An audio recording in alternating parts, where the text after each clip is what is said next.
Ya, selamat sore sahabat tani. Pada kesempatan ini saya menjawab eh, dua pokok pertanyaan yang sering saya dapatkan akhir-akhir ini mengenai tanaman porang. Ya, tepatnya eh, hari ini ya, tanggal 23 Januari, hari Sabtu 23 Januari 2021, sekarang pukul 16.30 WIB. Saya bertepatan berada di desa Hilimbowo Olora, Kecamatan Gunung Sitoli Utara, Kota Gunung Sitoli, Kepulauan Nias, Sumatera Utara, Provinsi Sumatera Utara. Jadi kalau Nias ini dari Medan ya, 1 jam penerbangan atau 8 jam dengan kapal jika kita menyeberang dari kota Sibolga.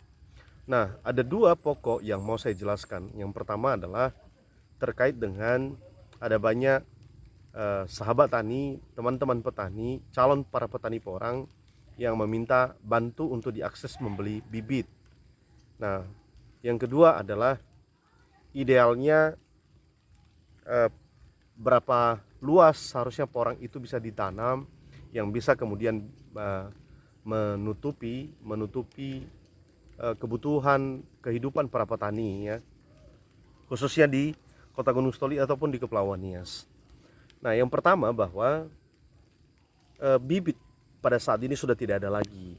Ya, kenapa tidak ada lagi? Karena masa musim tanam telah selesai. Nah, batas daripada penanaman porang itu harusnya pada bulan eh, Desember ya. Siklusnya seperti itu. Kalau di Nias, setelah saya pelajari, saya berpatokan kepada masa memasuki musim hujan. Nah, kalau di Gunung Sitoli sendiri atau di Nias pada umumnya, hujan itu mulai kencang ya, masa musim hujan itu memasuki minggu kedua bulan September ya. Jadi kapan idealnya menanam porang? Idealnya menanam porang sebelum memasuki musim penghujan. Artinya bagusnya bulan Agustus. Kenapa bulan Agustus? Karena setelah ditanam pada bulan Agustus, 2 minggu atau 1 bulan setelahnya akan memasuki musim penghujan. Dan pada waktu memasuki musim penghujan, bibit yang sudah ditanam di tanah itu akan kemudian mulai bertunas dan akan terus bertumbuh di tengah-tengah uh, cuaca yang sedang mengalami musim penghujan. Karena memang porang ini pada umur 1, 2, 3 bulan itu, atau kita disebut sebagai masa vegetatif, membutuhkan air yang cukup banyak gitu.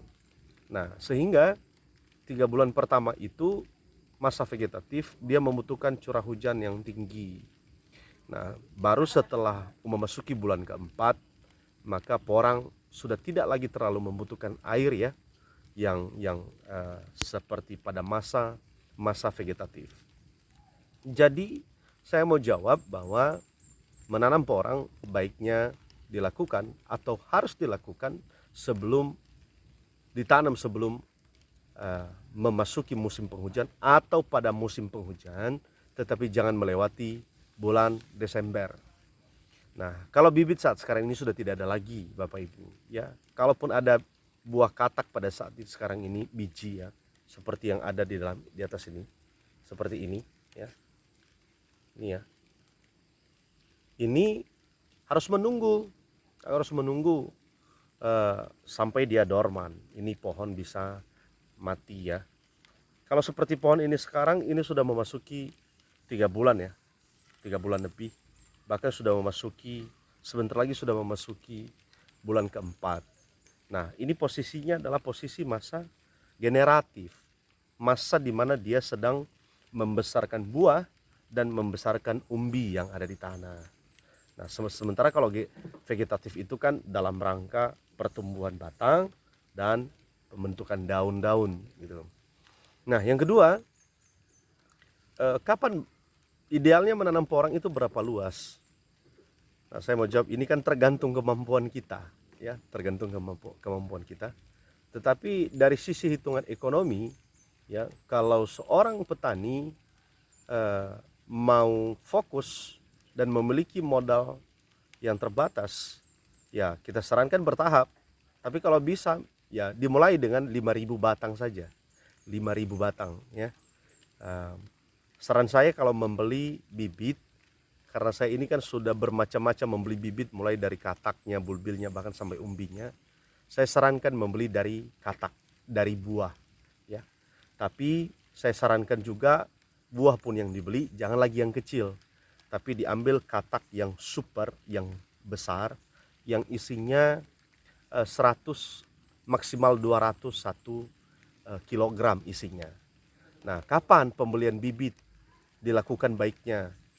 Maka tepatnya pembelian bibit itu dilakukan pada bulan 6, bulan 7 paling lama. Karena di masa itu sedang musim panen. Harga masih lumayan murah. Nah, Jawa sedang mengeluarkan panennya, panen porangnya secara massal, panen raya.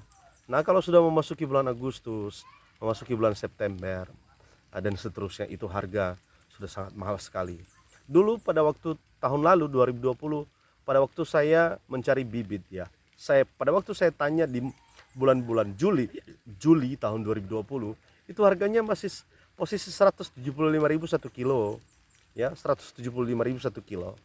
Tapi pada waktu saya membeli, kemudian baru saya beli di September, inilah termasuk bibit ini, itu saya sudah membeli di angka 300.000 1 kilo, sahabat tani. Nah, sangat jauh. Kenapa mahal? Karena terjadi penyusutan berat. Nah, pada waktu dia panen, contohnya buah ini pada bulan 6, lalu pada waktu dia kilo pada bulan 6, posisinya katakan 1 kilo. Tapi kalau sudah memasuki bulan 7, bulan 8, bulan 9, beratnya sudah menyusut, ya. Nah, pedagang kemudian pada waktu dia mempertahankan harga yang lama, kilo daripada bibit itu sudah tidak sama lagi. Makanya harga harus dia sesuaikan. Nah, kepada sahabat tani, ayo, jika memulai menanam porang, jika ingin menanam porang dan memulai pada tahun ini, maka persiapkan lahan dari sekarang, ya, persiapkan lahan dari sekarang, lalu siapkan seluruh kebutuhan seperti pupuk organik yang merupakan pupuk dasar, dan ayo menanam porang sebelum bulan September atau sebelum memasuki musim penghujan. Kalau di Jawa mereka sudah menanam itu di bulan September, ya. Ya, mereka menanam di bulan September karena mereka menunggu hujan pada waktu turun pada waktu bulan Oktober. Nah, pada waktu mereka sudah menanam September atau mungkin ada yang bulan Agustus, ya. Nah, pada waktu turun hujan bulan Oktober, itu tanaman mereka rata-rata mengeluarkan tunas. Nah, saya kira itu yang bisa saya bagi pada kesempatan sore ini, dan semoga bermanfaat. Salam petani, petani keren, Yahoo.